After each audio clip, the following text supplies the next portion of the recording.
Chancellor Rishi Sunak's spring statement has been criticised as not doing enough to help people struggling with the cost of living crisis.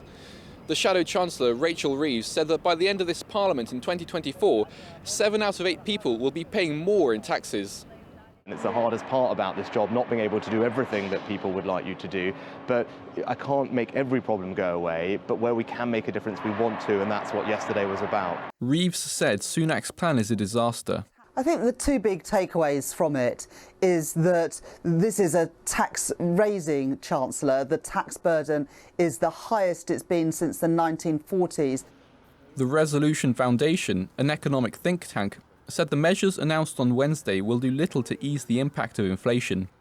They said in a tweet, "The cost of living squeeze means a further 1.3 million people are set to fall into absolute poverty next year, including 500,000 children."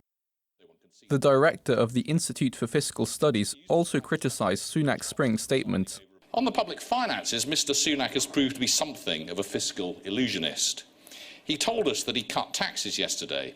And he did. He increased the floor for national insurance contributions and promised a cut in income tax in 2024. So Mr Sunak's statement contained big new tax cuts. But it also allowed taxes to rise. He said Sunak can now expect to raise more in tax by 2025 than he previously forecasted last October, and that the promised 1% drop in the basic rate of income tax won't lower income tax revenue, which will continue to rise in the years following the drop. Sunak has raised more taxes in the last 2 years than any Chancellor in the last 50.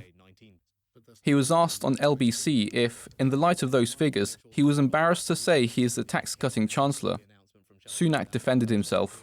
Ian, I'm also the Chancellor that had to deal with a once-in-a-century pandemic. I'm also the Chancellor that experienced the biggest economic shock to the country for 350 years.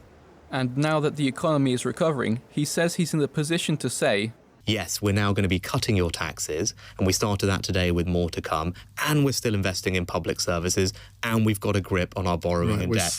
Like Sunak, Prime Minister Boris Johnson has also recently hinted at more measures to help households that are feeling the squeeze of inflation. Johnson said the cost of living crunch is the single biggest thing we're having to fix, and we'll fix it. Malcolm Hudson, NTD News, London.